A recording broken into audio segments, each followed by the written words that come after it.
Hi everyone, thanks for watching.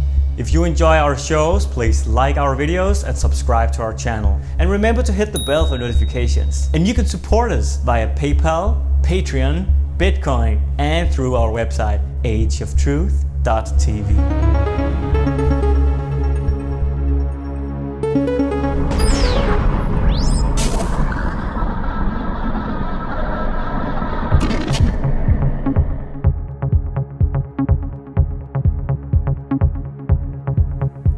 Hello and welcome to this edition of Age of Truth GV. I'm Lucas Alexander in Copenhagen, Denmark. It's the 19th of February 2020, and our guest today is an American best-selling author and novelist. He's a lecturer, talk show host, conspiracy researcher, and political analyst and critic. Donald Jeffries.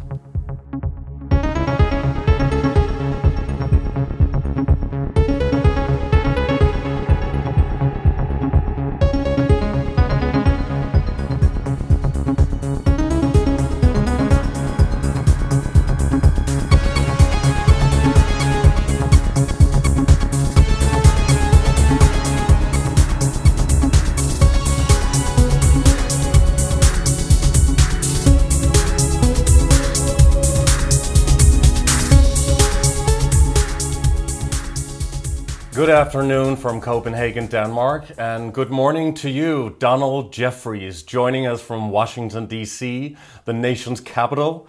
Welcome to the show, and thank you very much for being with us. Oh, thanks for having me. You've written several best-selling books uncovering government conspiracy cover-ups and covert operations and false flag attacks, basically corruption within the entire system on every level. You're also an expert researcher on the JFK assassination as well as the entire Kennedy family. Also the Oklahoma City bombing, 9/11, and the economic and financial power structure. But before we get into any of that, let's talk about a very current situation facing the world right now. The recent outbreak of the deadly coronavirus spreading in China. So my first question is, could the coronavirus be a man-made virus implemented and spread, put there on purpose? And to serve what purpose? Well, I don't believe in too many coincidences, especially when it's something this big. But I'm also not there's a whole segment of my world, the conspiracy world, that I call them doomsters. I mean, they're basically hoping for an asteroid to hit and things like that. I mean, they want plagues. You know, they're hoping these things, and there's some validity to what they say because they talk about, you know, we need a reset. We need to hit the reset button. But in terms of the coronavirus, I had John Rappaport, who I think is the foremost expert in the world, on my radio show a couple weeks ago.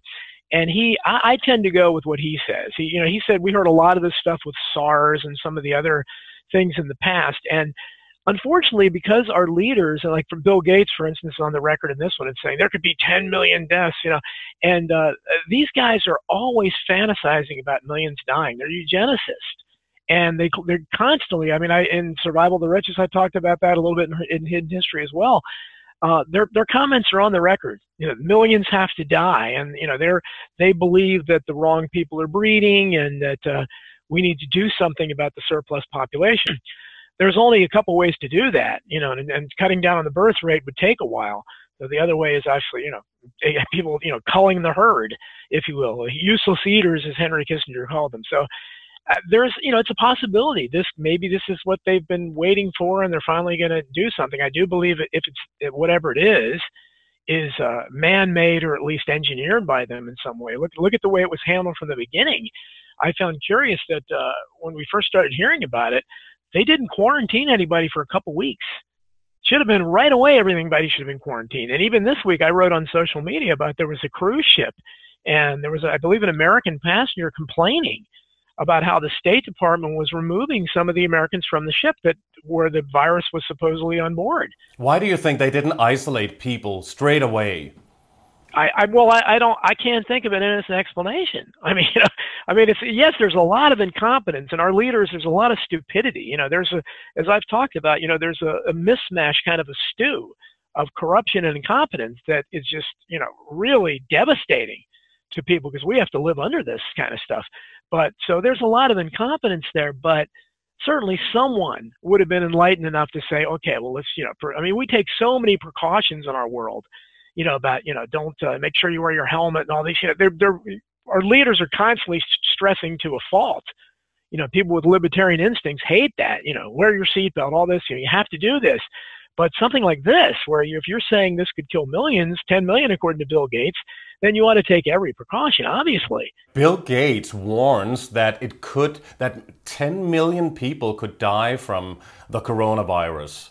Is that because he has a specific plan in mind? Because he's been talking about, well, in fact, pushing vaccines on people and Yes. and advocating vaccines for at least 20 or more years, which is on record. Yeah, well, he several years ago he was on record as saying he was talking about Obamacare and the death panels and all this stuff, and he talked about how if we get the vaccines, we can vaccinate everybody, and we get the proper health care, the world population will decrease significantly, which of course makes no sense. And so Luke Rudkowski and We Are Change, them and some other people tried to question it. Mr. Gates, what did you mean by that? And of course, he just kind of gives you the creepy smile and keeps going on. But obviously that's not logical to say that if you have better health care and you vaccinate people, then the world population will go down. That makes, if anything, the world population would increase because the death rate would, slow or whatever. But so yeah, he has to explain. But of course, there are no journalists outside of the people on the internet that can track him down in public, because that's one of the problems about everything I write. And one of my underlying themes behind everything I write is that I don't know what it's like in Denmark, but I can tell you over here, we boast about having a free press. We have a state-controlled press. We do not have a free press. And the only difference between the major television networks over here and the New York Times and Washington Post and what's left of the print media, the only difference between them and TASS and Pravda at the height of the Soviet Union was that the Soviet people understood that it was state-controlled media and they were being lied to. The vast majority of Americans still don't get it. They think that CNN and Fox News and MSNBC and the New York Times, they give them credibility that they don't deserve, and they act as if this is, they're actually, doing investigative reporting when they investigate nothing. The only people they investigate are people like me if we become big enough. They investigate the skeptics and they try to smear them, but they don't do any investigating. There's so many things, all my books, none of them would be possible, really, if we had real journalism, because all these things, especially in Hidden History, and my newest one, is kind of a prequel to Hidden History, all that would have been discovered long ago because it's all out there. It's hiding in plain sight. It's easy to find. They don't want to find it because they don't want to do investigation of anything powerful at all because they're state controlled. But the mainstream media channels are also doing political propaganda. For example, CNN, they're promoting the Democrats, and Fox News are promoting the Republicans. The Republican, right? Yeah. And what they're presenting is they're containing the debate, and that's why the internet was so dangerous to them, and why there are so many efforts to censor the internet. Because for the first time, really in human history, you had unfettered people like me, and there's thousands of people like me that write blogs. I have a blog where people, I can rant and rave, do investigations, and I have an internet radio show. So do thousands of other people have radio shows and podcasts. YouTube, before it became censored, you could go there and find things that the teenagers and young kids that had put up from their parents' basements that were really impressive investigative work on things that much better than anybody. Everybody is heavily censored now on YouTube. Yes. The alternative media. How can we change that in order for this vitally important information to get out to people? Well, we're trying. I'm part of a campaign that's been started by some big YouTubers over here called the Stop Bitburning campaign. And they've retained a lawyer. One of the lawyers they've retained is a guy I had on my radio show last year. He's one of the lawyers for Nicholas Sandmann, the Covington, Kentucky kid last year. I don't know if you remember. been almost a year ago, had a big run-in with the Native Americans here in Washington, D.C., and because they were wearing MAGA hats. And we're talking now about this young teenager or young guy, I don't know how old yes, he was, yes, yep. Who was heavily demonized in the media, standing in front of this Native American Indian facing him. Yes, yes. And they took it out of context, right? No, they distorted it. They showed film clips and early. So what happened was this kid's got, he's got more guts than most people have. He got more guts than Alex Jones, who laid down and rolled over for him, and now he's lost his empire because he didn't fight, which he could have. He has the resources to do it, but he didn't. And he was kind of the king of the conspiracy world. And once they took him down, they could take anybody down. But this kid is launched lawsuits, and one of the lawyers he has is a guy I've had on my show who we're also using. He's the lawyer they've retained, the leader of this movement has retained for the Stop Bit Burning campaign to try to, we're not sure what can be done, but in that case, the Kentucky teenager is suing all the media, CNN, Washington Post, and I believe that CNN or one of them already made a settlement with him. So hopefully he can take them down a peg before they do something like this again. But the idea here is because YouTube is, we hear it's a private business, they can make the decision. Well, they're inconsistent. They don't have any consistent rules. When they say you violate your terms of service, it's always because you go against some official narrative or whatever. You're questioning something. Then you violate their narrative. Whereas, lots of tawdry and offensive things can get on there. Yeah, but you never really do that. You never violate anything because it's up to people, the viewer and the listener, to make up their own opinion. Right, exactly. And their own mind about what information they can relate to. Well, that's what we'd all love to have. And the internet for a while was kind of that world where they expanded when you're talking about Fox News and CNN. They defined the parameters of debate so they're so narrow. Where within that restricted debate, well, okay, are you for or against abortion? You're for an assault weapon ban or whatever. That burning the flag, issues like that really, prayer in schools, that really don't affect people's lives. But you don't get to have the debate. Well, should we abolish the Federal Reserve, our counterfeit banking system? JFK assassination was a conspiracy. 9/11 was an inside job. No conspiracy talks allowed on there, either of them. It's just cheerleading. And people are being massively ridiculed if they talk about that. And you're very easily called a conspiracy theorist, right? What are your thoughts on that? Absolutely. And it goes back to the term was popularized by the CIA when they put out a memo in 1967, which was talking about the Warren Commission critics. And they talked about, we need to use our friendly assets in the media. And again, I call it state-controlled media. One of my friends calls it Mockingbird media because we know there was Operation Mockingbird under the CIA where they got friendly assets in the media. Today, we see people like Anderson Cooper on CNN, who is not only the son of Gloria Vanderbilt, so he was born a one-percenter, but he also was recruited into the CIA, admittedly, on campus. So he has a CIA background. My book, Survival of the Richest, I go into the 1% and the disparity of wealth. And I think that one thing you find about the wealthy is that they always try to deny that they are wealthy or that they have this much wealth. And the people that kind of try to brag about that tend to be the country club level that are doing well, but they're not really, really rich. And because my book, Survival of the Richest, is coming out in paperback later this year, and it has a great new foreword from Naomi Wolf. It's a wonderful, real classical liberal who likes my work. We're a mutual admiration society. And I was just writing a postscript for it, and I found a stat that wasn't in the book that just, we are so much wealth in America. I'm sure this would, play over for the world as well. But in America, if we simply divided up all the known wealth in this country, now you don't want to do this. This is pure communism. But if you did that, just to give you an idea how much wealth there is, between every man, woman, and child, babies in America would have $343,000 each. That's how much wealth there is. So every family would be instant millionaires pretty much had a couple kids. And people don't realize, but on the other hand, the reality is in America, and I don't know what you're taught over in Denmark, but again, a book like Survival of the Richest is going against the grain. I'm pointing out the stats that show what's really going on. There's a century ago, someone wrote a book called The Other Half of America, and that other half of America is there still, and it's doing worse than ever. The bottom half of Americans, 50%, make less than $27,000 a year. That won't even get you an apartment in most areas of this country, maybe deep south, maybe.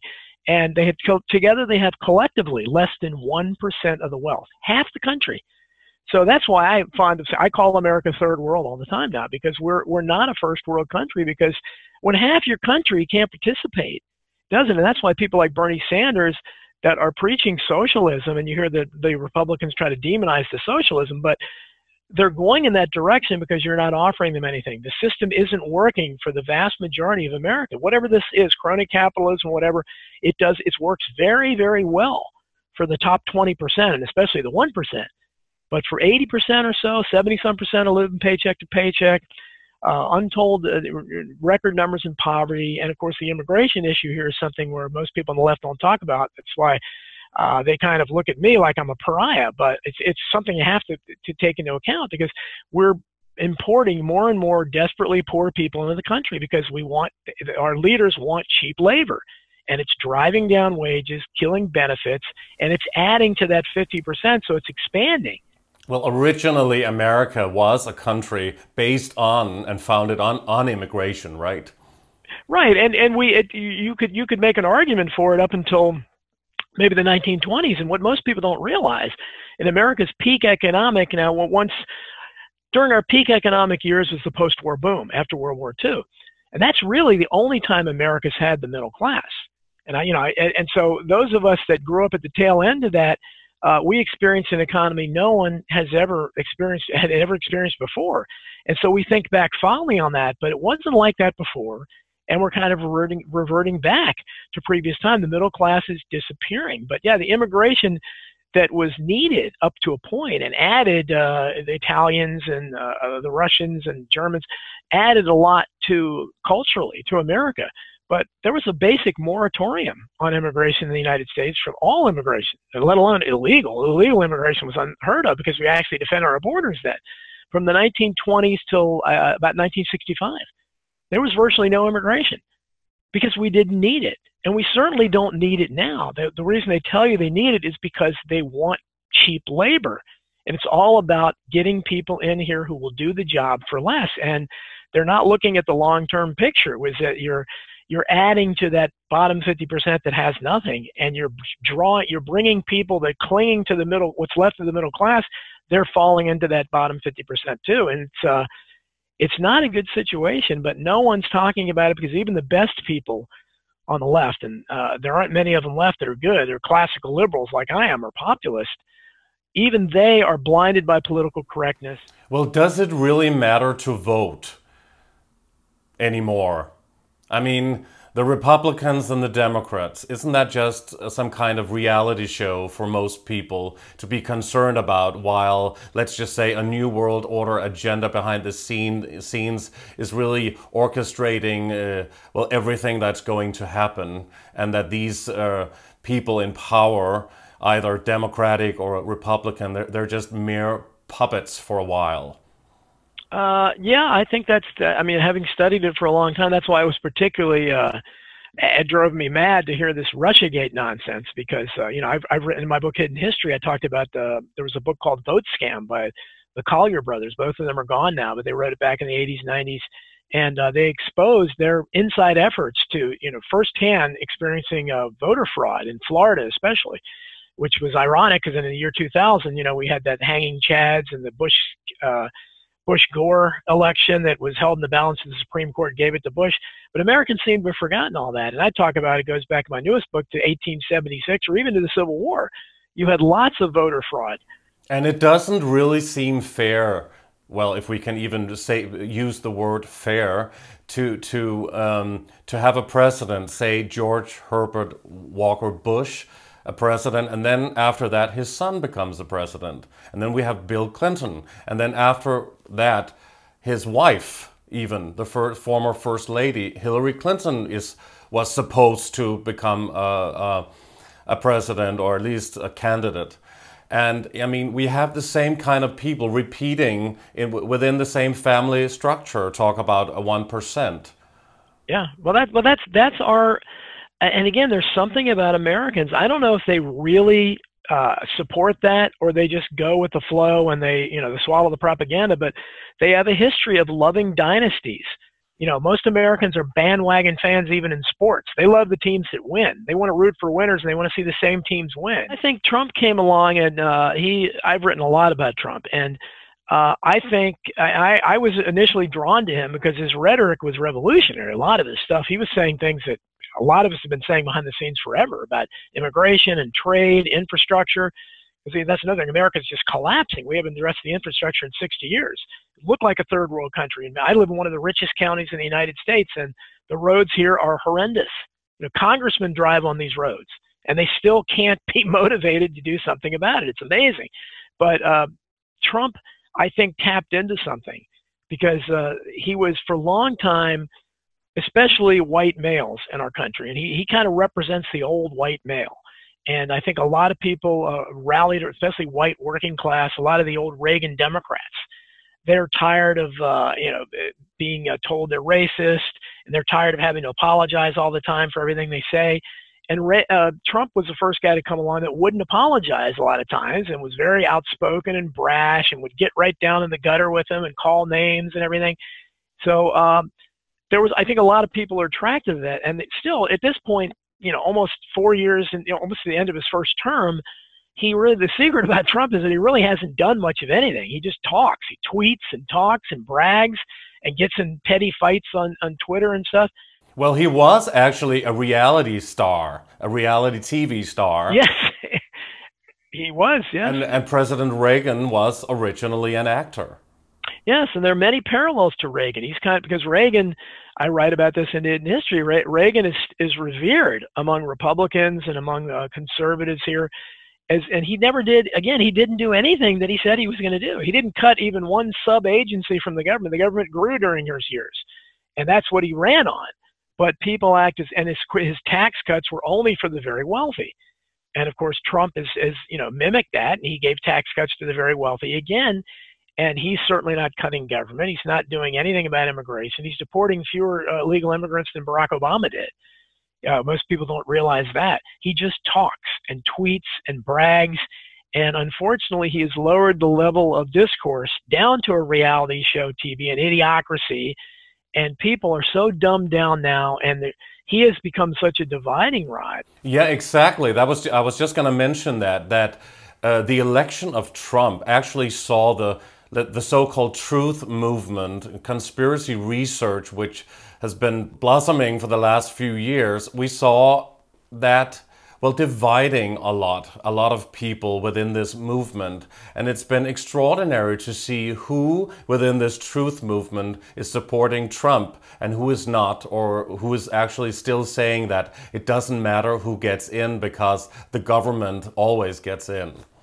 Absolutely, and that's what he has done effectively is he has dismantled the truth movement and I believe I believe presidents are selected, not elected, and I think he was selected for a reason, and I think he's playing a role. I don't believe he can't be as stupid as he sounds and his spelling errors. I think it's all an act. Is it because people will now demand, let's maybe say, a Democratic president the next time, or at least now, or maybe in 4 years, and then they hope for this major change, like what Obama talked about, change.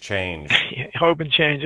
Well, that's typically what they do because of these deadly political parties. I mean, my hero is Huey Long, and I wrote a lot about him in Survival of the Richest, and he was assassinated back in the 1930s. And he's still my favorite he's the original populist, the first and greatest populist. And he called them Tweedledum and Tweedledee. He called them High Papa Loam and Low Papa Hyam.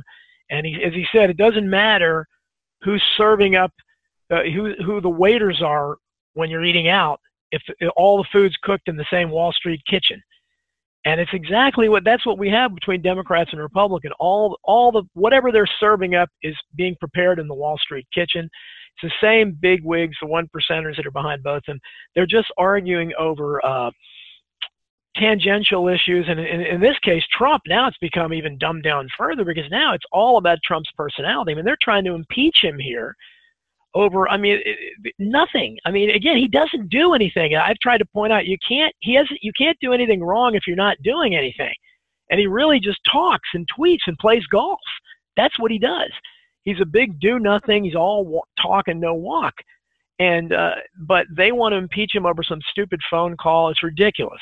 Had they already conjured up or orchestrated this new world order, one world government plan or agenda back in the 30s?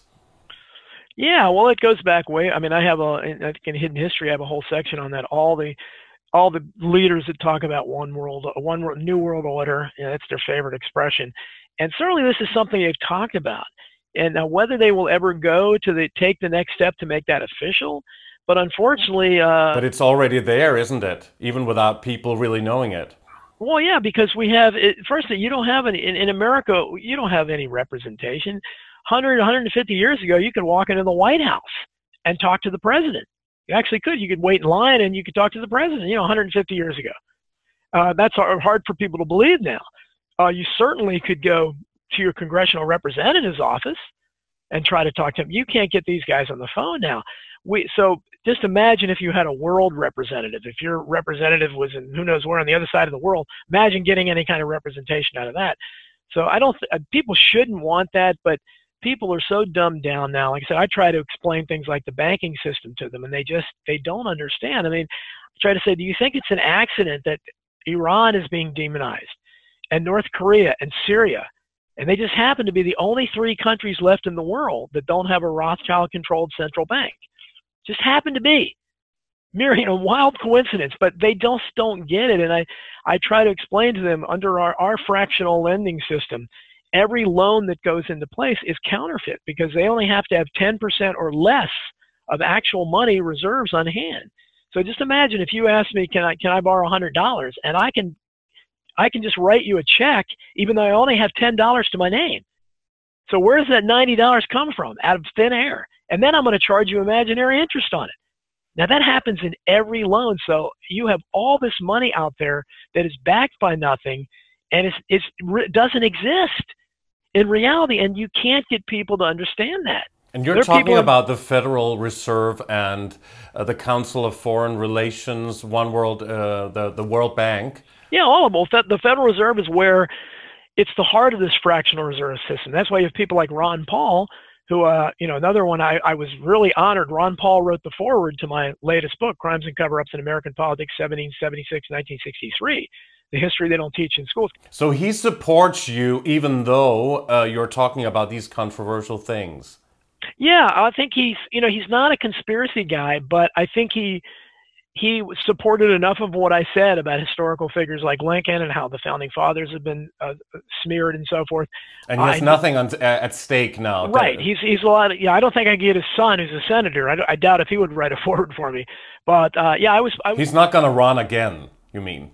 No, he's probably late 70s or close to 80. So yeah, but I don't know. We got Bernie Sanders now is that age, and Trump is mid-70s. Biden, and Bloomberg. We have all these old candidates now. It's amazing. But yeah, I was delighted that Ron Paul was willing to do that. But yeah, people just don't understand something as basic as that. And the Federal Reserve has never been audited.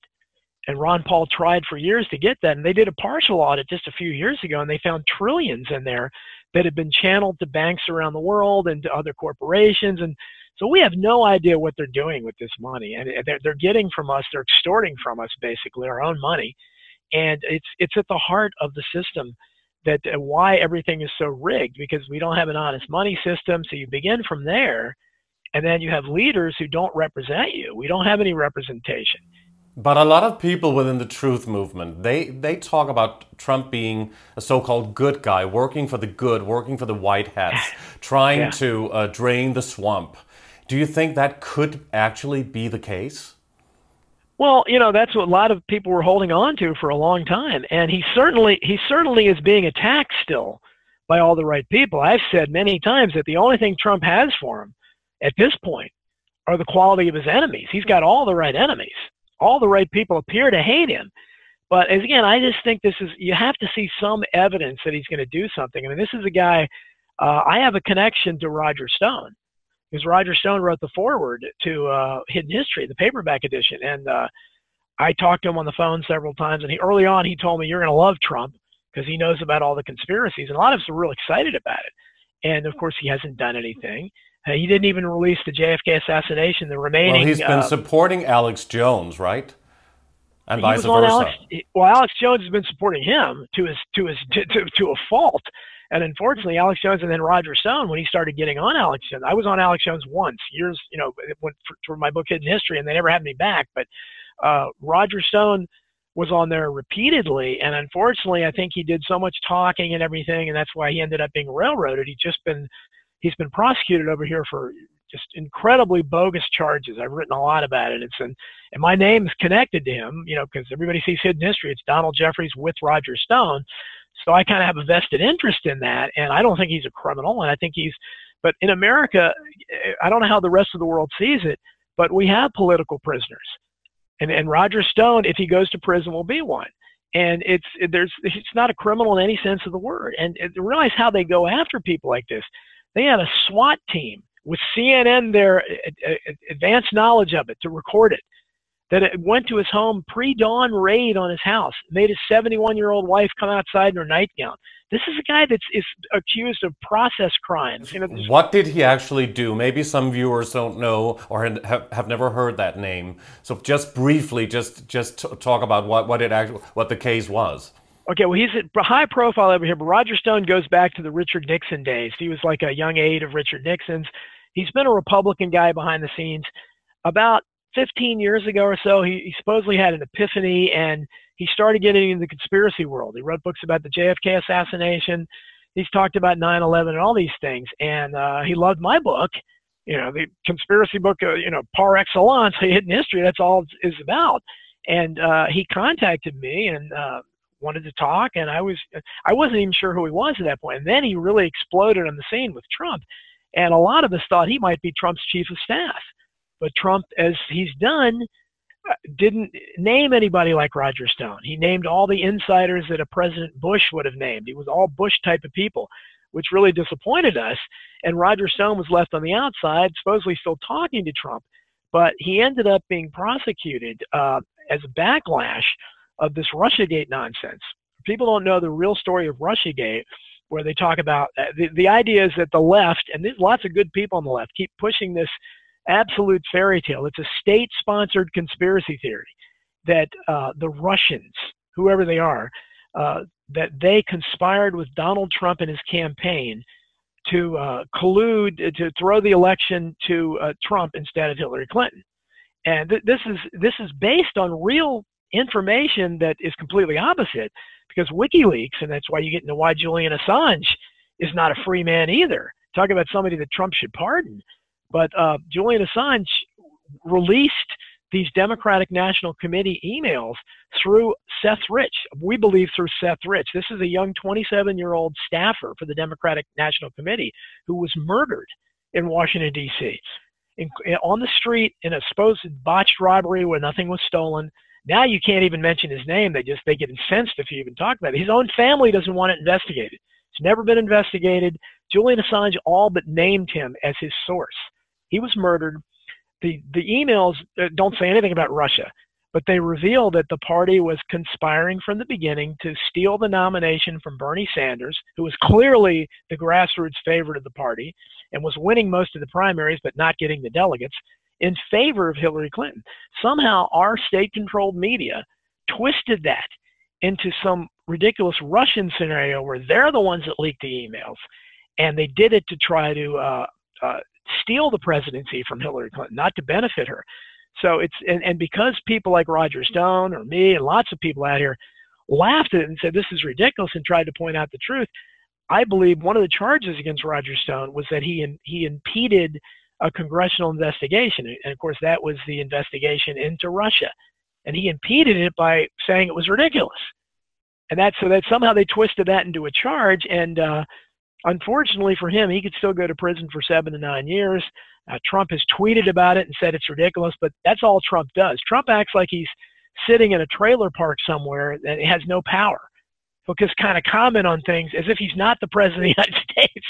But that's what's very frustrating to watch him, because that's what he'll do, and he'll make these comments and crazy. This is, how can they do this, as if he has no power. But that's what he does. And his people, the cult, on the one side you have people, Trump derangement syndrome. It's a very real thing. They have lost their minds, the people that hate him. But isn't it true that Trump once funded or supported Hillary Clinton financially? Yeah, well, he supported her. He urged people publicly to I think it was 2008, he supported her for presidency. Yeah, I mean, I think you have tons and tons of pictures of the Trumps and the Clintons together. But you certainly don't advocate Hillary Clinton or the Clintons either. Please talk about that. No, absolutely, and that's the point, is that people fall on one side or the other. And before, there were more people before Trump that saw through this two-party, what Alex Jones used to call the fake left-right paradigm. But he's forgotten it now too. He doesn't say that stuff anymore either, because he's so lock solid behind Trump.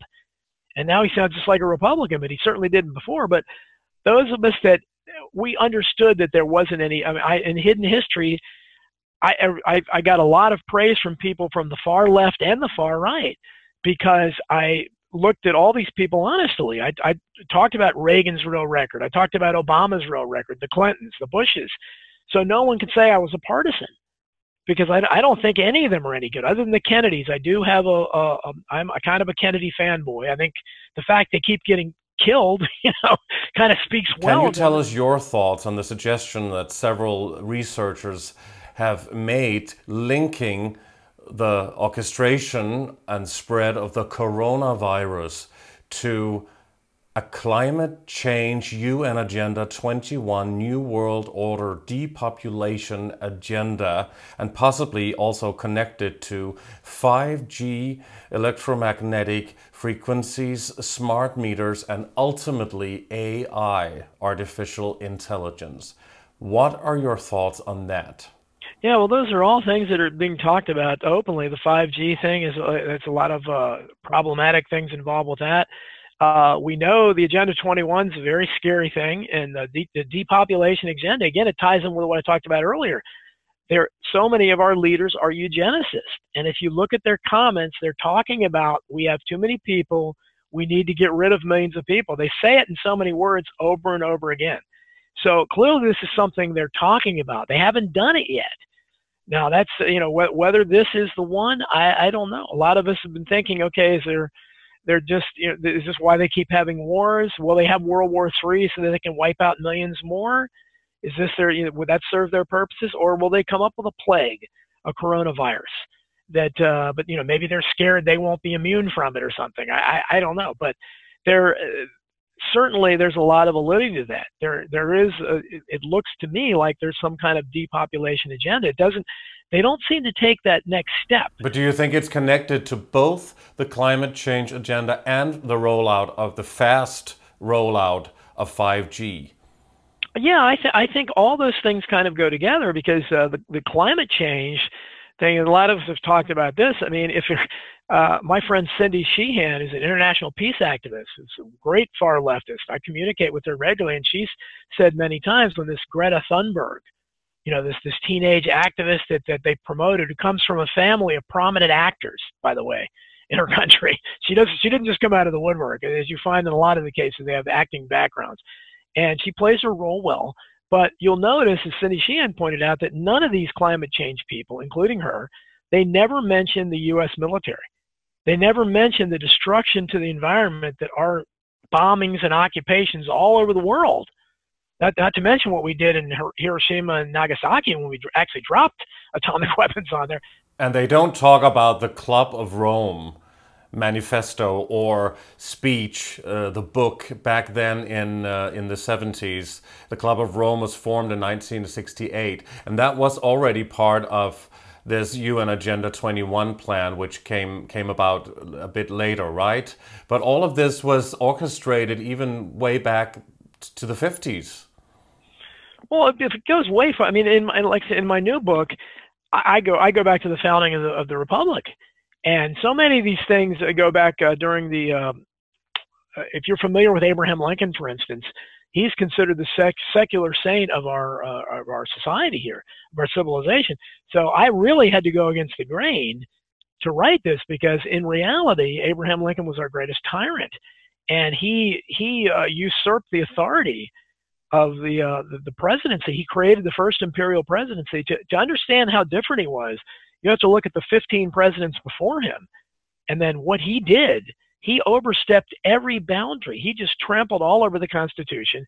He locked up that we still don't know how many thousands of citizens in the North he locked up who were opposed to his policies. He suspended the writ of habeas corpus. So people were thrown into makeshift prisons. They had no charges against them. Many times their families weren't even notified. Some of them died there. He shut down hundreds of newspapers. He absolutely clamped down on everything, and he single-handedly pushed a war that killed 800 and some thousand people now, we believe, of Americans. And that was even back then in the 1860s. Yeah, in the 1860s. So today I think it would be something like 12 million or something, but it was a horrendous Holocaust, genocide. But more importantly, because of what he did, he set so many bad precedents that we see even today. Because he was able to throw all those people in prison without any charges or anything. And you found evidence, or? I mean, it's acknowledged. I mean, again, all this stuff is acknowledged. It's not. They can't say you're making this up. The problem is they support I call them the court historians. They're the gatekeepers of the past. They support what Lincoln did. They said, well, he had to do it to save the Union. And I don't know how much your viewers know about our history, but we've had a revolution or a war for independence when we broke away from England on two main precepts. One was that we believed that people everywhere, our founders believed that people everywhere have a right to consent to those who govern them. It was a revolutionary concept, the consent of the governed. That was shattered forever during the Civil War, because the southern states that seceded clearly no longer consented. So the consent of the government went out the window, and Lincoln crushed them and forced them back into the Union, military occupation for years. And so we can no longer talk about the consent of the government, because we showed that no, if you decide you don't want to be governed by us anymore, you can't do it, and we'll kill almost 1 million of you if you try to do that. And the other one was no taxation without representation. Well, certainly anybody that looks around at our American representatives today and believes that we have any kind of representation, we're taxed. We definitely have taxation. And we saw that in the banker bailout of 2008, when 96% or something of every poll showed that almost all Americans were opposed to this. And yet all our leaders supported it, and it went through. That's taxation without representation. They're not doing the will of the people. So whatever we fought a revolution for is gone. We still have a constitution, and today we see we have free speech, which countries that are doing better in many ways than us, Canada, for instance, doesn't have the kind of free speech we have. I don't know what you have in Denmark, but again, it was a revolutionary concept that we're going to support your right. And I'm a civil libertarian. I'm a dying breed here, and I get in trouble all the time because they're trying to change the laws on free speech, right? And tighten the grip on the possibility to speak up. Yeah, and even the importance of free speech is that you have to believe that everyone has free speech. So if you disagree with me, as a civil libertarian, I have to support your right to free speech. Nobody in America does that anymore. The left especially, they want to get people fired if they say something that offends them, and in many cases, they want to throw them in jail now. People are very offended these days, easily offended. Oh, yes, absolutely. They're offended. They call it hate speech, and it's ridiculous. But you can't have, and I've pointed out many times, and I hate it when people, I hate it. So hate's a human emotion. And you just released a very new book on bullying, right? Here in 2020. Yes, it's coming out officially. It's been out there. I have my copies, as you can probably see in the background. But it comes out, I think, officially Friday. It's being released, and it's out there for pre-order.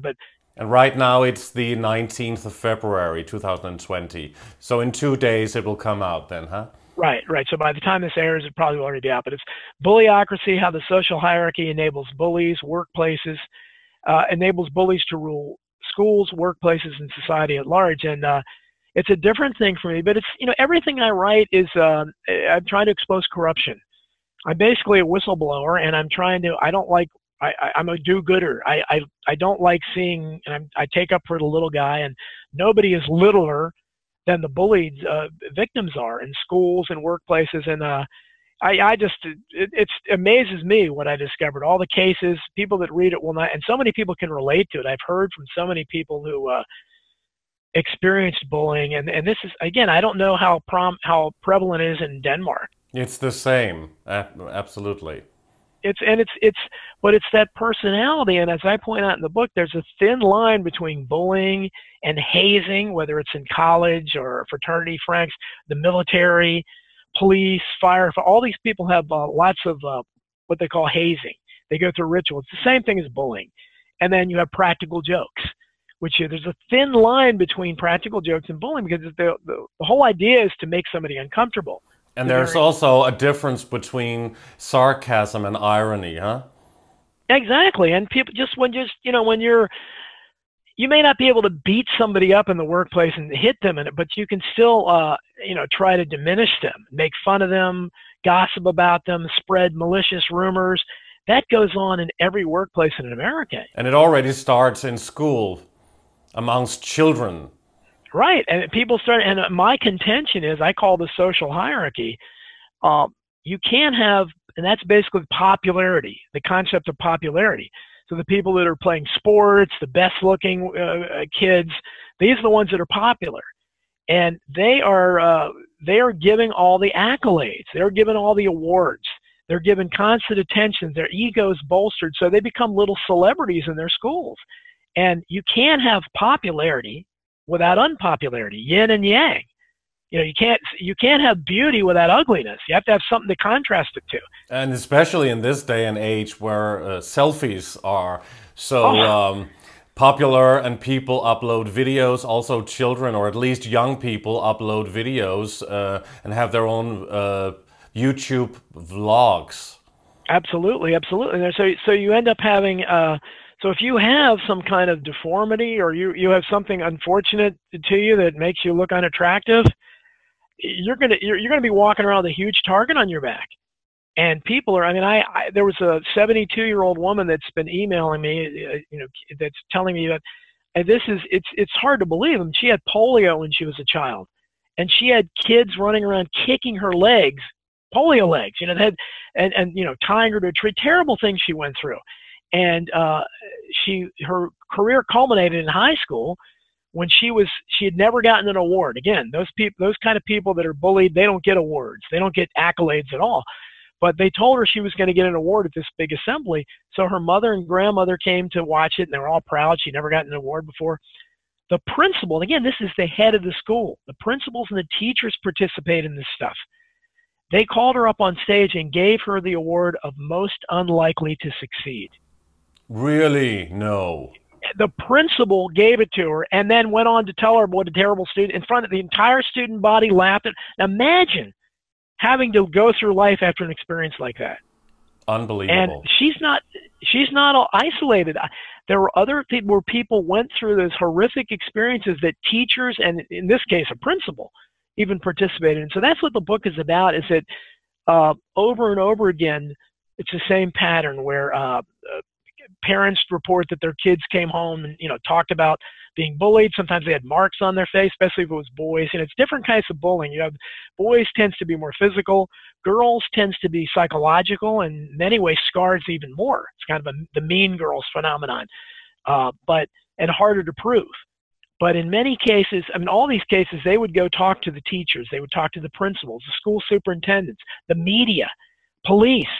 No one's interested. And that's the contention of my book, is that they all prefer the bully to the bullied, because the bullies have the traits that are successful. So many bullies become successful because they're aggressive, they're confident to a degree, they're incredibly confident. A lot of times they're powerful. A lot of times they're good looking. They can be charming, and they have psychopathic traits. Not too much empathy then, huh? No, and that's consideration for others. That's the first trait of a psychopath, is lacking empathy. And I have the results of, I think, a survey in Great Britain that talked about the prevalence of psychopathic people in various occupations. And basically, the highest percentage of psychopaths are in the most successful occupations that everyone wants to go into. Doctors, lawyers, entertainers, clergymen, bankers, CEOs, things like that. There were no, bartenders or construction workers. They don't have any psychopaths, fast food workers. It's all, and so there's a line between success and bullying. And my contention is that if you're popular, and we've now shown that most of the bullies are popular, that popularity becomes what we call successful later.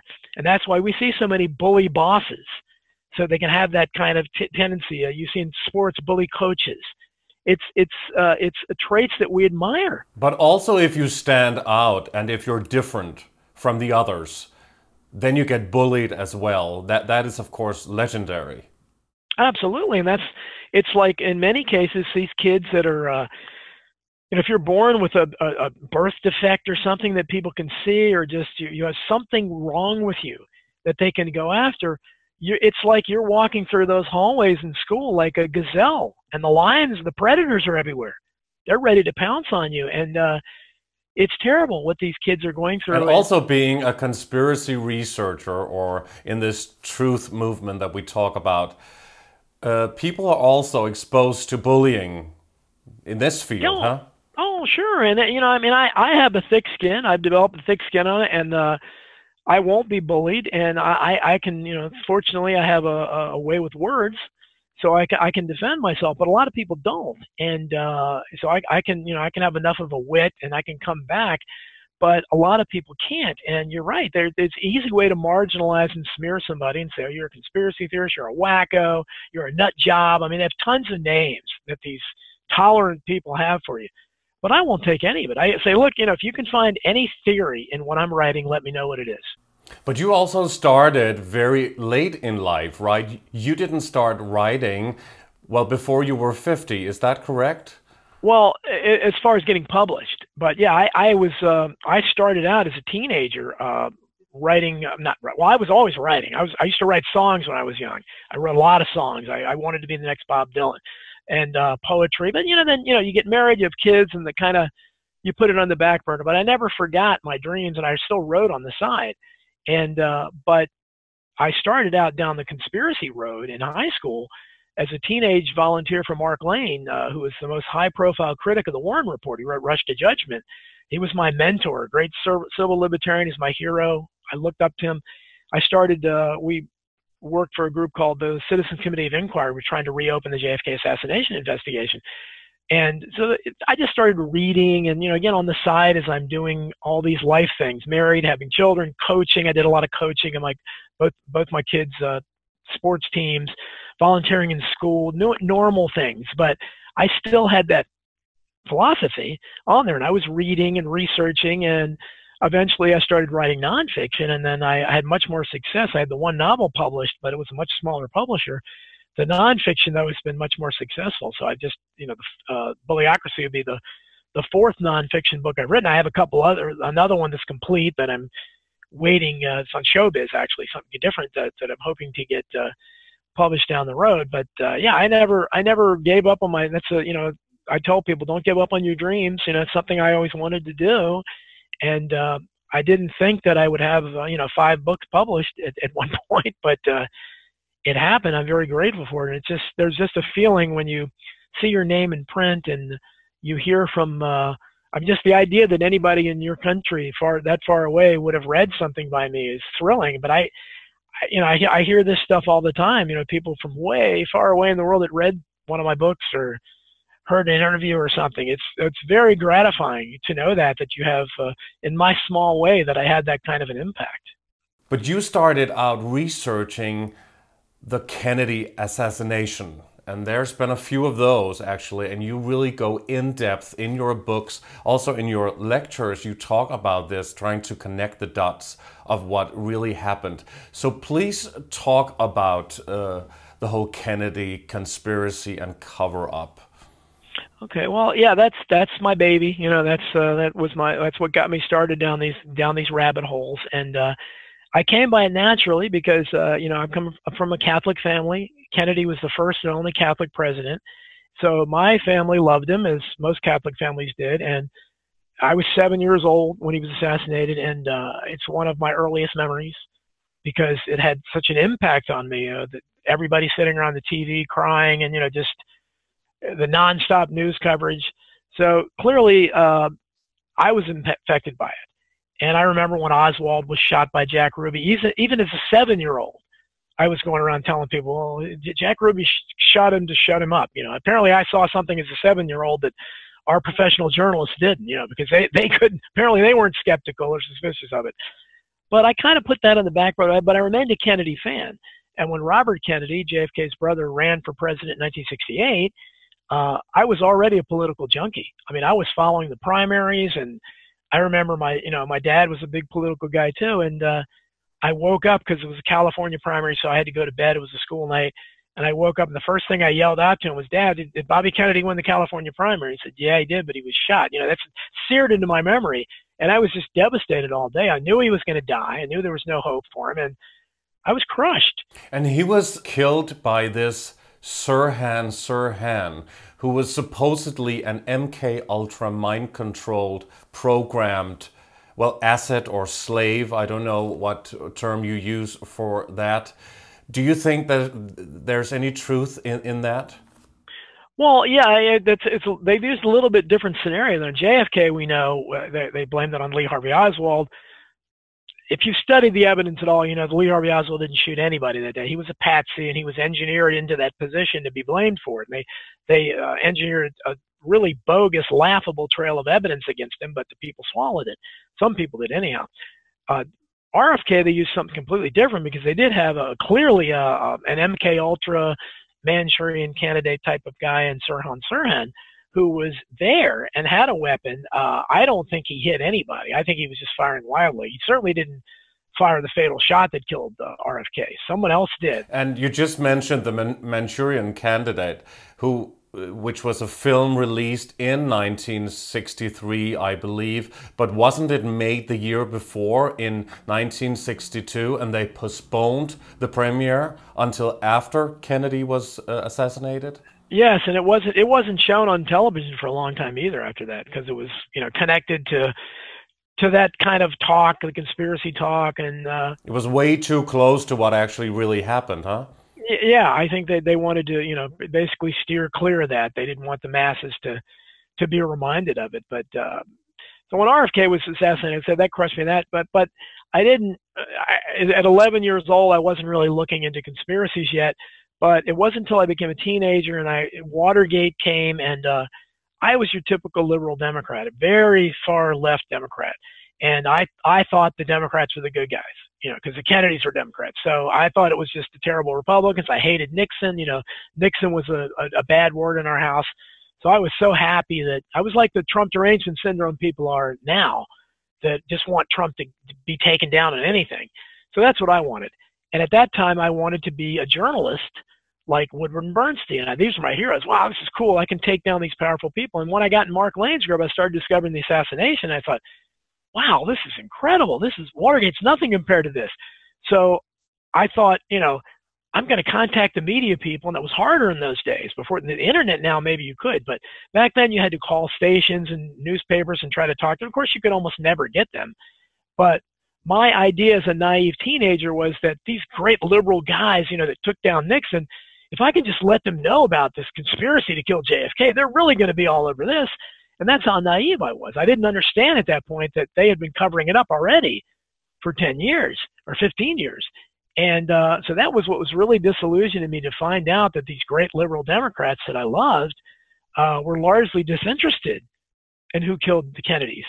And after we were successful, and our group was successful really in helping to get Congress to reopen the assassination and the House Select Committee on Assassinations, we were incredibly disappointed because they basically rubber stamped all the Warren Commission's findings. At the last minute, they had some acoustics evidence that they said he was probably assassinated as a result of a conspiracy. They didn't do a good job at all. And I kind of put the JFK assassination on the back burner and really lost interest for a few years because it just was very disillusioning. But it was always there, and eventually rose again. And did you already discover back then that representatives of the media knew about these things but did not report it? No, well, I think I just put two and two together when I say, if I can look at at the testimony and the evidence and see these things with just a couple weeks worth of investigation, certainly they can. But they didn't. They never did. They never wanted to. And even today, I mean, I've corresponded with some mainstream media people, and they just won't. They're trained not to go there. They're trained not to ask the questions. And I don't think they have to be. They don't have to sit in a meeting and be told by Conspiracy Central you can't talk about this. They've been through the universities. They've been indoctrinated into this line of thought. They know when they hear some conspiracy talk coming up, they immediately, their mind closes and they won't consider it. Well, there are media moguls and people from the media who take part and are invited to the Bilderberg Group meetings every year. Absolutely. And for a long time, they claimed that they didn't exist. Right now, I'm writing for the American Free Press. I write regularly for them, and they used to be called the Spotlight. And it was published by a group called Liberty Lobby. They've been smeared as anti-Semitic because they were very critical of Israel. And so, of course, they got the ire of the mainstream media around here. And I still get criticized for writing for American Free Press, although it really doesn't talk much about Israel. I write, nobody ever tells me what to write. And, I don't hold back any punches, and I'm independent and I'm not partisan at all. But that's really the only newspaper we have left in America and it doesn't have, I don't know what kind of circulation they have, it's mostly online. But aside from that, all of the other newspapers, what's left of them in the magazines, fall into line. It's either between this left-right paradigm, they hate Trump or love Trump, and certainly the television networks do. So you don't have any discourse. You have to go to that kind of media to find that out. And when I was a subscriber to the Spotlight back in the 1980s, I began to drift way to the right for a while because I started seeing, wow, that's when I started learning about the Council of Foreign Relations, Bilderbergers, Trilateral Commission, things like that. And I started seeing, wow, this is really complex here. What happened there? What was the agenda behind the assassination of John F. Kennedy? Well, yeah, I get asked this a lot. I can't name the shooters, but I can tell you Lee Harvey Oswald didn't. Whoever shot him, Lee Harvey Oswald didn't. I think that if you watch the Oliver Stone movie JFK, which I actually teach a course on the film JFK out for my adult education program out here, so know the movie inside out. I know Oliver Stone has my books. He's never corresponded with, but his son Sean Stone and I are friends. I've met Sean Stone, and so I know Oliver knows about me. And maybe one day we'll talk. But I think he got it right. I think if you watch that movie, I think the way he presented it was probably, who knows, but I think it was probably how it went down. Kind of a consortium came together in the military-industrial complex, CIA, that decided that he has to go mainly because of his overtures towards peace. I mean, he made the American University speech in June 1963 that I think where he signed his death warrant. If you listen, I still think it's the greatest speech any American politician has ever made. I mean, no politician ever talked about peace like that. He looked at his enemies, and our enemies then were the Russians, the Soviets, and he looked at them in human terms. And he talked about them, they cherish their children's future, things that we never hear any politician. Do you think any politician would say that about the Iranians today in America? Or the Syrians? They would never do that because they're demonizing them all the time. They demonize the whole people. JFK didn't. And he talked about how, we need to have peace. So was Kennedy not a part of the so-called, Illuminati or whatever you want to call the 1%? Financially, he came from a rich family. Although the Kennedys were never as rich as, say, the Rockefellers. They were on a different level. But you see them on the list of these royal bloodline families known to us as the Illuminati. I understand that people have connected them. All I can do is look at the way they were treated. They were, although they were what you would call new wealth. There's a whole thing where they have old money, new money. And they were never accepted first of all, they were Catholic, and a lot of these are like Boston Brahmin types, WASP, or old Protestants. They didn't accept them because of that. And the old man, Joe Kennedy, who was the one who made the money, he had a real chip on his shoulder about that. And he made a lot of powerful enemies when he was the ambassador to Great Britain. Winston Churchill hated him. Franklin Roosevelt grew to hate him. So, he was against the World War II. And, that was very unpopular. And as it turned out, he had good reason to be, because he lost 2 children in World War II and almost lost the third, JFK. So he had reason, as he said, I have a great, I have a lot to say about this. I have children here so he wanted peace. And he also knew about banking. He knew about the Federal Reserve. And I think behind the scenes, he was educating JFK, because there's evidence JFK understood the real nature of banking as well. And I think even though Kennedy fooled them, I think they let JFK through because he seemed to be, he wasn't in the national CFR, but he was in like the local Eastern branch or something. I don't know. But he talked about conspiracies, and he wanted to change the system, and he made that public in his speeches. But some conspiracy researchers suggest that there was a conflict at that time between the so-called Illuminati and the mafia. What are your thoughts on that? It's always been kind of a secondary thing here, that where if they can't sell the lone assassin Oswald did a thing, then it's the mafia did it. Kennedy, certainly the mafia didn't like Kennedy. And because he, under his attorney general, was Robert Kennedy, his brother, was the first administration to target the mafia. I mean, he was actually extraditing mafia figures out of the country. So they hated him. Absolutely. But I don't think the mafia ever had the power. They may have used them, because the mafia and the CIA were connected together in many different things that they were doing, unsundry things. So I think that they could have recruited them at some level, low level or something. And Jack Ruby, for instance, was a lifelong mobster. So at that level, but he also had connections to intelligence as well. So but I don't think for a second that they were the main end. I think that the decision to kill Kennedy came from really high up. Do you think that Kennedy was truthfully, elected by the public? Well, again, are any of them elected? I don't know, but yeah, and I've heard. But again, so many of these things. There's a good book out now that I'm reading by Robert F. Kennedy Jr. I hope to have on my show one day. I know he knows of me, and he had my same publisher for several of his books. But he wrote a book on the history of how growing up Kennedy, I think it's called, and he goes over a lot of things I've been saying for years, and he certainly should know, being a Kennedy member. But so much of the negative myths about the Kennedys. Why do you think he's out in the public eye, also going into politics now? Certainly because of the very dark history of all the Kennedys taking part in politics, and that didn't go so well, of course. No, and he's the first one. Well, in Hidden History, my book, I was the first one to write about John F. Kennedy Jr.'s death, and critically. I mean, I believe it was another Kennedy assassination, and I was the first one to publish how I found out from people behind the scenes who knew him well. He died in 1999 from a plane crash. Right, exactly. And he was about to launch and go into politics. He's only 38 years old, incredibly good looking. Would have been, he would have gotten votes just on his looks. Very nice guy, no scandal attached to him whatsoever. And he had the Kennedy name, the Kennedy charm. And behind the scenes, he's the only member of the Kennedy family, until Robert F. Kennedy Jr., who now has an interest and has gone public, which is courageous in this day and age.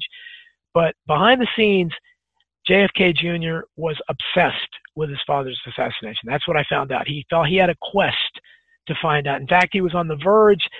I talked to the journalist who he was going to hire when he died for George Magazine to launch an investigation into the assassination. So this is where he was at the point he died in a very suspicious plane crash. So Robert F. Kennedy Jr. is a little different because, unfortunately, if you've heard him talk, he has, I don't know what you call it, but if you heard Rose Kennedy, who lived to be 104 years old, JFK's mother, if you ever heard her talk, there's something there. I don't know what the condition is called, but it's kind of raspy, makes it almost a whisper type of talk. And Robert F. Kennedy Jr. unfortunately has that now. So when he gives interviews, so I think the political career is out for him at this point. because of the speaking factor, unfortunately, because he'd be great, because he's also big on the vaccines autism question as well. But on the other hand, he's also pushing the climate change agenda. Yes, he is. He is. And you have to pick and choose. Like I was at, the candidate I like right now is Tulsi Gabbard, who's given no chance at all. I was at her campaign rally the other night in my area. In fact, I have a picture I posted online of her holding. I gave her a copy of Survival of the Richest, so I have her holding it up, and I filmed her. I asked her about the JFK assassination because she actually was photographed reading JFK and the Unspeakable, big conspiracy book that came out 10, 15 years ago. And I was amazed at that, and I asked her about it, and you could tell she was shocked, but she gave a pretty good answer. And I told her, I said, I know you know the truth, and she kind of laughed. And but yeah, she's got a lot of issues I'm not crazy about either. I don't agree with her on immigration.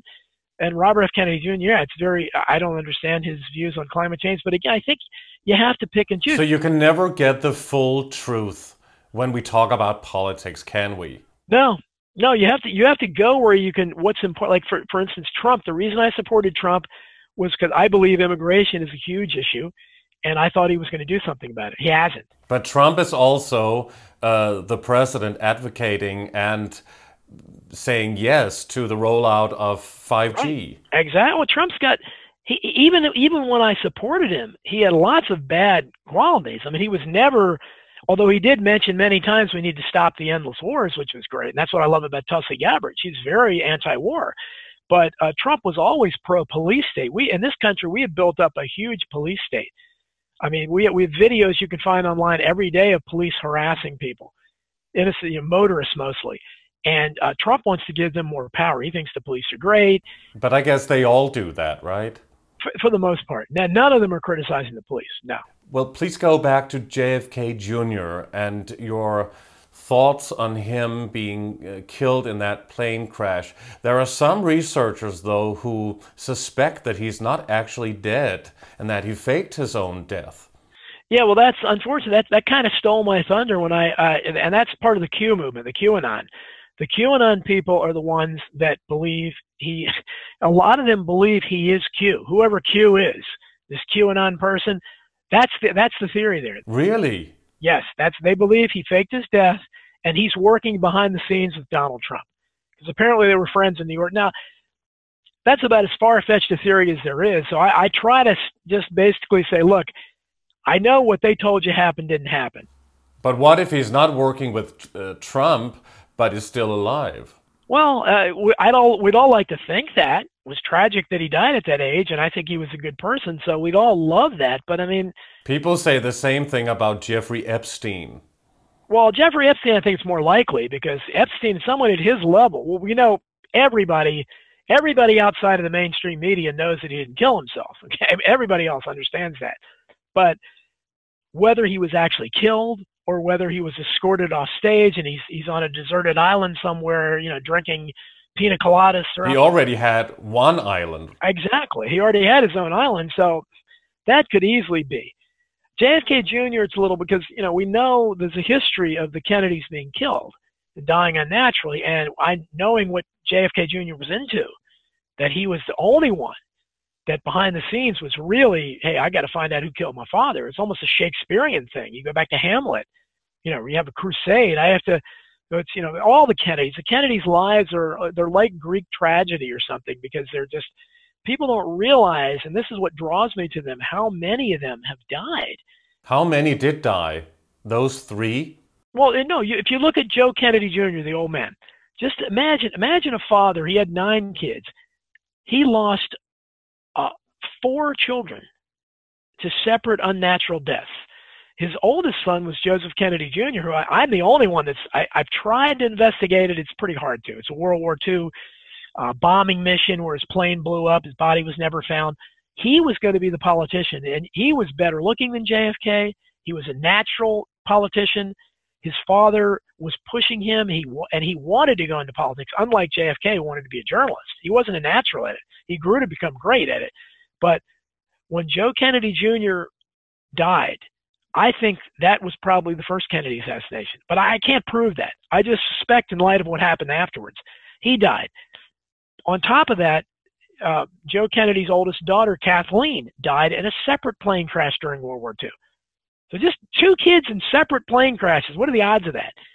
Then John F. Kennedy Jr. achieves his father's dream. John F. Kennedy achieves his father's dream, becomes president, assassinated. 3rd unnatural death. Robert F. Kennedy runs for president, would have been president. He's assassinated. 4th unnatural death. So 4 of his 9 children died unnaturally. I mean, the odds on that, I don't think you can compute them. And then there was Senator Ted Kennedy, the 3rd brother, who became heavily scrutinized and, of course, well, defamed in some kind of way, although he had a very long political career, successful political career, after the death of this woman, this female passenger in a car crash. Please talk about that as well. Yeah, that's Chappaquiddick, and that was his political assassination. I'm the only one that's written about that now. But before that, in the early 1960s, Ted Kennedy was also in a plane crash. He survived it. He survived it, but others died. So again, you're talking about, that's 3 separate plane crashes for 3 of his children. I mean, again, what are the odds on that? But Ted Kennedy, when Chappaquiddick happened, and I don't think it's a coincidence, it happened almost the exact day of the moon landing. So people's attention were distracted, the first moon landing. And Kennedy, I've investigated it. I don't think he was in the car. The story is that he got drunk, was having an affair. Maybe, a lot of the people that hate him think he got the girl pregnant. And that girl had been working for Robert Kennedy, right? Right. The whole thing, it was a typical sleazy party that was scheduled, but this is the way our society was back when males were in charge completely of our society. This could never happen now, but Mary Jo Kopechne and some other single girls, young girls, were there, and they all had worked for Bobby Kennedy's campaign, and this was supposed to be a payback, a big party and cookout to pay them back. But the problem is, almost all the guys there, including Ted Kennedy, were married. So it was a bunch of married men on an island partying with a bunch of single young girls. So you understand what was going on there. Well, that seems to still be going on when we just saw the Epstein story and of course Weinstein and also Prince Andrew recently here in 2019, and we are now in 2020. But it was because of the circumstances, it's easier for critics to say, okay, well, he was having sex with her, which he might have been. And they were out, they got drunk, and she told him she had been pregnant. Maybe they'd been having an affair. These are the theories. So we had to, drive the car off the road. But, the theory is also that he's in the car. Now, Ted Kennedy was drunk, supposedly, big, already overweight, bad back brace. And we're told that he got out of his car when she couldn't and was able to swim across the channel. The story is ridiculous. But bottom line is, they claim he didn't know the area when he had been on the island many times and did know the area. That's a lie. Well, according to some supposed MK-Ultra mind-controlled presidential sex slaves, we've heard about Bryce Taylor and Kathy O'Brien. I believe they do mention the Kennedys as well, and also Ted Kennedy in that book. And if we can even go by that or think that those accounts and stories can be real, then he doesn't seem to be to have been a very nice man. Right. Well, that's if he was involved, that certainly wasn't. But the most evidence I've seen him that he was obviously a big womanizer. He wasn't as intelligent as his other. He wasn't as skilled or as intelligent as he had a lot to live up to with his brothers, his older brothers. Was he involved in MK-Ultra in any kind of way? I don't know. I mean, I guess I've heard that. I don't know how often he was mentioned in Kathy O'Brien's or any of those books, but I know they've mentioned, some of them mentioned Dick Cheney and people like that would be more likely for me to believe. But I believe, I don't think he was capable of murder. And I also don't think that his story makes any sense. But all you need to know about that is that after this happened, I mean, you would have to be so morally irresponsible and such a bad politician, because he had to know how bad it was looking, even if you think he was capable morally of this. He supposedly went back to the hotel, somehow swam across with his bad back and drunk, and appeared normal to the hotel clerk. And then the next morning is out front talking to some friends as if everything's fine. And then his cousin and another family friend come up to him And in front of the witnesses, they take him aside, speak to him in hushed tones, and Kennedy's face grows incredibly pale, and they go away. They leave. Now, my thesis from that is that that's when he learned that there's a dead girl in your car at the bottom of the pond. I don't believe he was in the car. Maybe he knew already. Well, no, I don't think so, because there was a huge change in his reaction. And I don't think he knew anything about it. I think that he was set up. Well, George W. Bush didn't exactly look thrilled when he was reading that book Upside Down on 9/11/2001, and he was told. Yeah, well, he looked just kind of, you know, a typical George W. Bush, just stupid, which he was good at looking stupid. But I just think the evidence shows that he couldn't have gotten out of the car. And taken into context of what else happened to all the other Kennedys, I think at that point, whoever killed his brother said, well, we're not going to assassinate another one, but they came up with this. And I think it was his political assassination. So that took away his possibilities to become president or even run for president.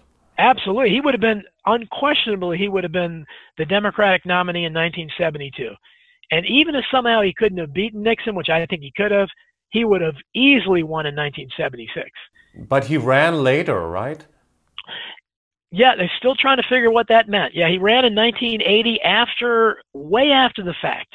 It made no sense. He challenged Jimmy Carter, and that's when the media, who had been covering up Chappaquiddick up to that point, they had never mentioned it. Suddenly it became front and center again, and he was grilled about it. And he didn't look, you know, because he couldn't explain it. It was a stupid story. And he couldn't tell the truth, so unfortunately, he went down to defeat, and he did. But he was allowed, and he became a pathetic figure near the end of his life. In fact, there's evidence that shows, I think, that he knew about the JFK Jr. hit, because he certainly was front and center with that and controlled things. He knew about it, or was part of it, or what? Well, I don't think he was part of it, but he certainly participated in it, because he was part of what happened afterwards, that ridiculous, they supposedly cremated the bodies and threw the ashes, and it made no sense at all. The autopsy was virtually nothing. Even the mainstream media, I have it in the book, Boston Globe, questioned the hurried nature of the autopsy, and they weren't thorough at all. And lots of people questioned the fact he was cremated, as no other Kennedys have ever been cremated. And ashes thrown in the sea. But the same thing happened with Osama bin Laden, when they supposedly found him and killed him and buried him at sea, because they said it was a Muslim custom, and which is of course not true, because most Arabs or Muslims live around the desert, and there's not a lot of water. Yeah, they trotted that out, and they kind of backed off from it when people pointed that out. But I mean, just like they had a fake photo of them originally too, that and people just, again, back when the internet was really in its prime, people just tore into that and it showed how it was, photoshopped and a ridiculous picture, and they had to kind of back off from that. So just like they had the staged White House photo, if you remember, with Hillary Clinton, all them with their hand over her mouth and all, and they're supposedly watching this, and then they had to admit, well, there was no video coverage, so it was obviously staged. But these things get forgotten, and that's why when I write these books, people tell me all the time, wow, I'd forgotten that, because there's so many of these things that happen that people forget things. And I have so many things in Hidden History in the new book that people had forgotten. They said, wow, I remember that. I'd forgotten all about it. And it's because there's so many, they come one right after the other. People have a short attention span, right? And then they go to the next thing. Exactly, they do, and they forget the connections are there and what people have done in the past. And now they have the coronavirus, and before we have SARS and Ebola and the swine flu and all of those things. But do you think that the coronavirus can be stopped from spreading globally?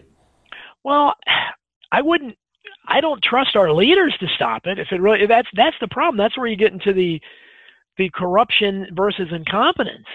Because the difference between what's going on in America today and, say, 50 years ago even, was things were they were very corrupt then. But the problem was there was competence. There was competence. When it snowed, the streets got plowed. The power didn't go off in a strong wind. Things that happen now. Now we have no competence either, and it's even more corrupt. So when, for instance, we have things like Hurricane Katrina years ago, that kind of thing, when you see these things happen, or even when we try to Puerto Rico, where I think parts of Puerto Rico are still without power. I don't know. But we're completely ill-equipped. We don't see our leaders either purposely, and they're just doing it as part of some conspiracy, or of neglect, or they just are so incompetent they can't figure out how to do it. So I wouldn't trust them on a competence factor to be able to stop. I mean, already I think it's more of a conspiratorial thing, but however you look at it, the fact they didn't quarantine everybody right away, and the fact that as recently as this week, the guy on the cruise ship is saying, why is the State Department taking these people out? So it appears as if, and that's where you get into the conspiratorial thing of it. Do you think that there's fear porn involved in reporting on this? I mean, on a larger scale. Not that the coronavirus is not absolutely devastating for people locally and people in that area, but do you think that it's in some kind of way been blown a bit out of proportion in order to, well, create some kind of fear porn? Well, that's the exact term I use. I use fear porn a lot. And they use it with the weather quite a bit. You know, every storm is epic, you know, category this, you know, this is record breaking. I mean, if you watch the Weather Channel, and I don't know how many old people survive watching that. There's weather porn there all the time. But fear porn with the viruses, absolutely. They're constantly trying to, and, you know, long ago, H.L. Mencken, one of the great classical liberals, talked about how Americans are subjected to what he called an endless series of hobgoblins. And we still are. We're constantly, there's so much, you keep the people in fear. As he said, you keep them in fear and thus clamorous to be led to safety. Help us, please, help us. And that way you don't notice the corruption as much. This is what George Orwell wrote about in 1984, and Aldous Huxley in Brave New World, of course.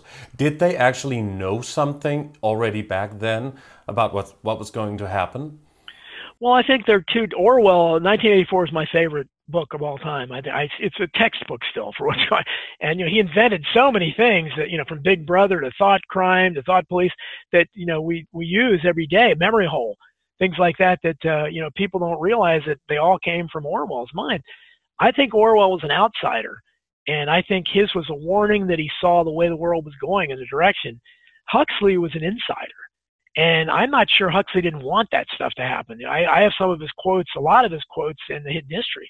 Him and his father, both, Thomas Huxley, who was also like a kind of an early globalist type. And although you can get a lot of good things out of Brave New World, but a lot of what he was saying was that, you know, this is something that's desirable. We want this.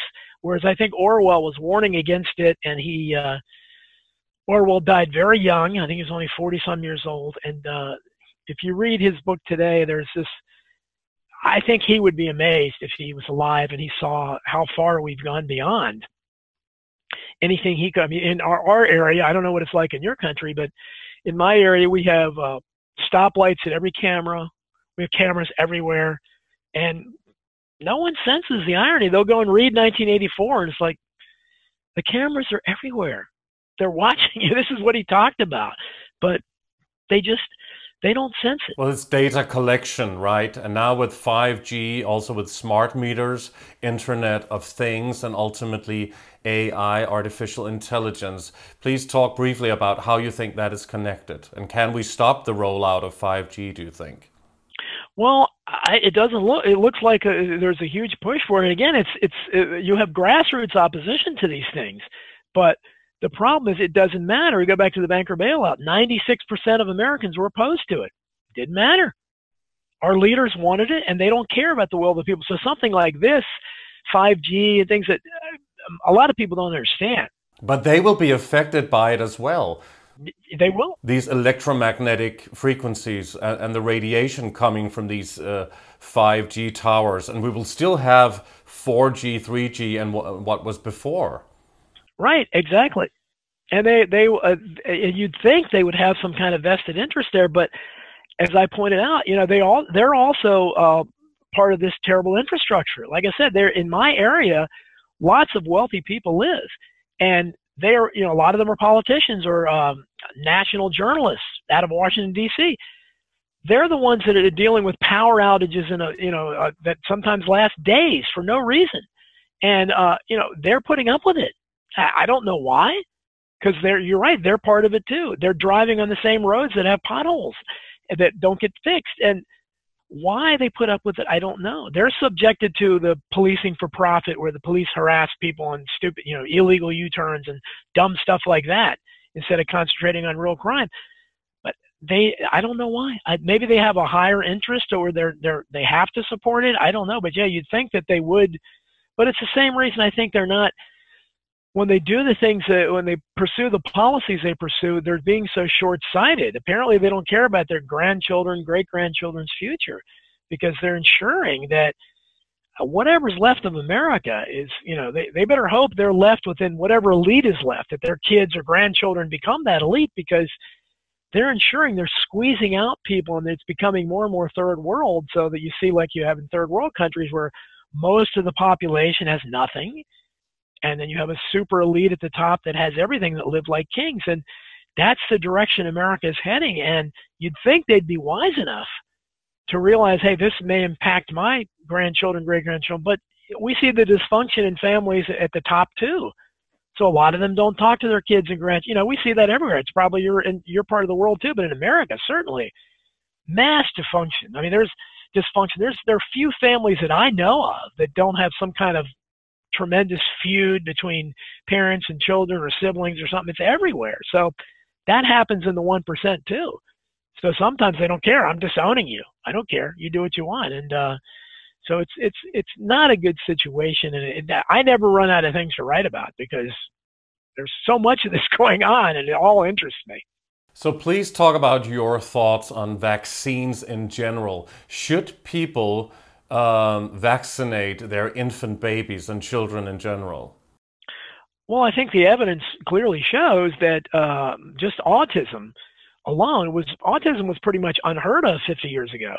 And you've seen the stats where they're going, I don't know what it is now, but it's increased dramatically over the last 20, 30 years. And it just happens to correspond with when they increase the number of vaccines dramatically. And certainly you have lots of people, and Robert F. Kennedy Jr. is one of them. And in fact, he was supposed to be, because Donald Trump, again, one of the issues he brought up, no one else is talking about. He kind of alluded to, hey, I know there's a connection between vaccines and autism. And people have speculated his youngest son is on the autism spectrum. But usually you'll find when people are involved in this, you have actors like Jenny McCarthy and things like that. It's almost always because someone they love is on that autism spectrum. That gets you real motivated. If they're not, then you don't care. But once you have a personal stake in it, you do. And I think that there's so many people do have a personal stake now. So you're getting political people involved. But Donald Trump disappointed here as everything else, because he was supposed to have a commission. Robert F. Kennedy Jr. was supposed to head it. He was supposed to chair that commission. And we know what his feelings are on it. So I think some great findings would have come out about it. But certainly, with the things that Alex Jones used to talk about, others, the things that go into these vaccines, certainly my children got them. We weren't aware of this then. And now people are becoming more and more educated. But I think people should have the right not to vaccinate. And as we are fond of saying to people when they're defending this, look, if the vaccines work, why do you care if somebody doesn't? Then your children are going to be protected, right? So why do you care if this kid doesn't get it? But it doesn't compute. That their logic makes no sense, because if the vaccines are doing their job, you shouldn't care if other kids aren't getting vaccinated, because your kids can't catch anything from it, right? But it doesn't get through. It's about control, and they want to control people, and they're not looking at how there's no logical explanation for how the autism, Asperger's, and all these things that no one ever heard of before. And millennials and new kids coming along, there's so many of them that have learning disabilities and ADD and ADHD, way more than they used to be 50 years ago. And there has to be some explanation for it. And no one wants to look at that. Again, it's all part of, they don't want to look at there's great profit there. It's a medical industrial complex, big pharma and all that. And nobody wants to criticize that, because these vaccines are profitable, and they don't want to take anything away from that system that is profitable. What is your most important message for people listening to you and also reading your books? Well, I try to wake people up, you know, and I realize whatever little, I mean, people ask me all the time, I've been unsuccessful in waking most of my family members up, let alone my friends.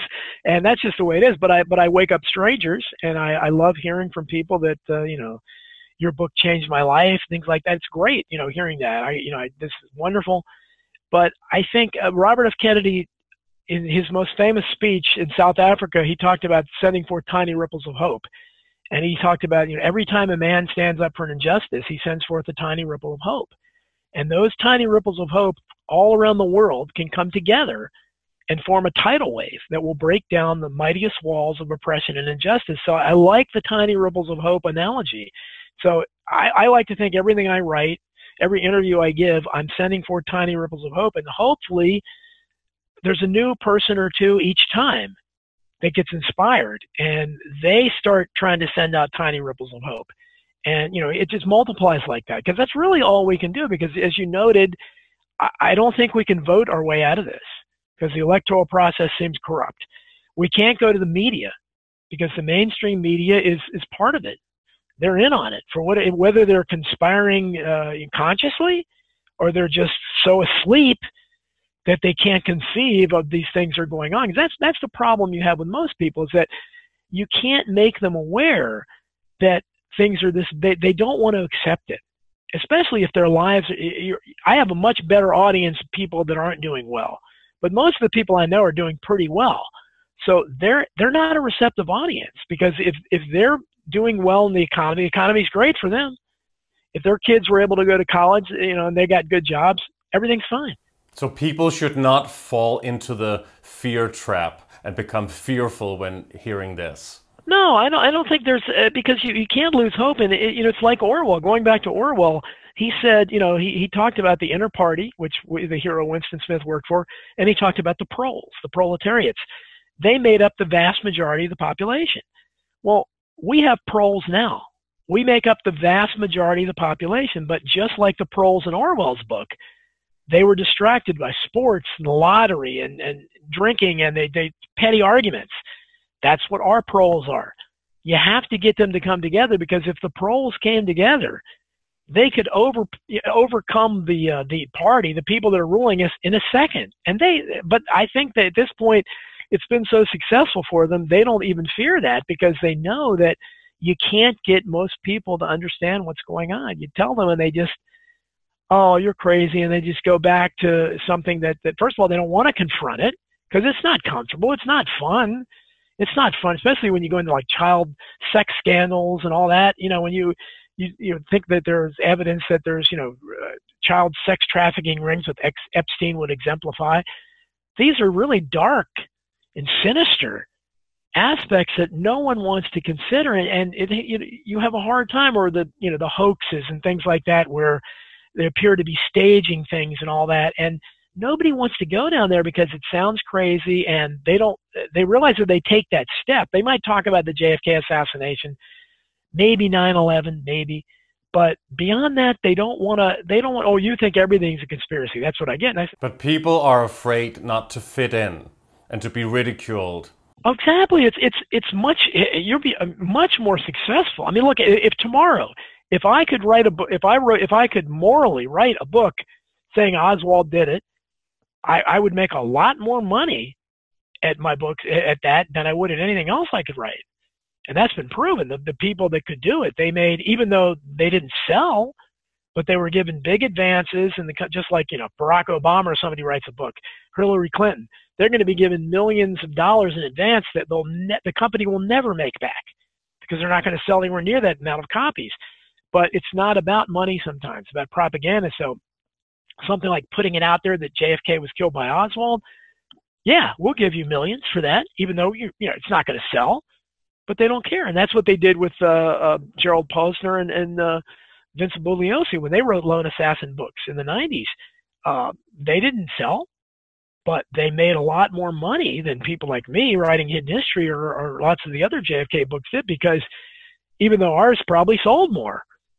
but it's not about that to them. It's about, you know, let's give them millions to put the propaganda out there. So you have to be true to yourself, and I'm not going to change at this point. You know, I am what I am, and I don't have an agenda. Like I said, I don't have a theory. People call me a conspiracy theorist, and I say, if you can look at hidden history or any of these books and tell me what my theory is. I'm just telling you, these are the facts. You've been lied to. And that's why young people especially are receptive to deeper and deeper conspiracy theories, because they realize they've been lied to. And so why should we trust you about anything? And you really go in depth in all of your books.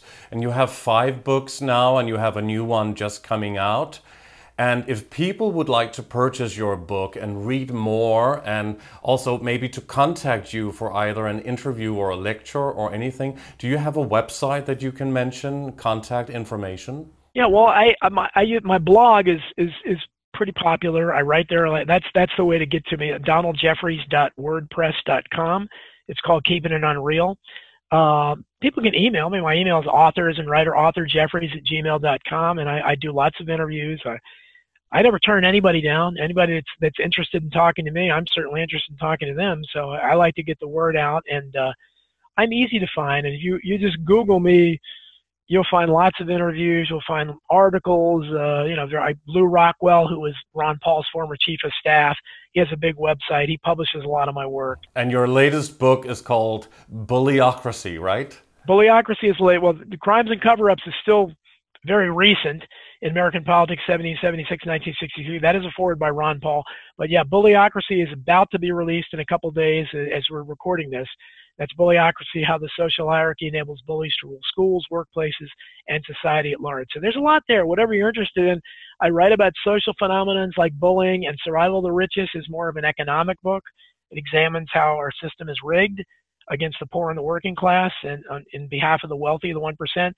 And then there are the 2 conspiracy books, Hidden History and Crimes and Cover-Ups, that are about a lot of the stuff we're talking about, JFK assassination, 9/11, and earlier on, Lincoln assassinated, both World Wars things. I examine all the historical issues. And there is so much more that, of course, we would like to cover with you. And it would be wonderful to do another interview where we can go in depth about other things as well. But for now, it's been absolutely amazing and very informative and incredible, eye-opening to have you on the show. And I want to thank you very much, Donald Jeffries, for doing this interview with Age of Truth TV. Well, thank you for having me. I appreciate it. Thank you so much. Thank you.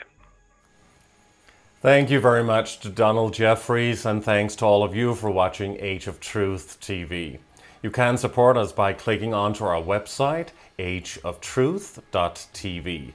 And please like our videos, subscribe to our channel, and hit the bell for notifications. Your support is greatly appreciated. On behalf of the Age of Truth TV team, we thank you very much for watching, and we'll see you again soon.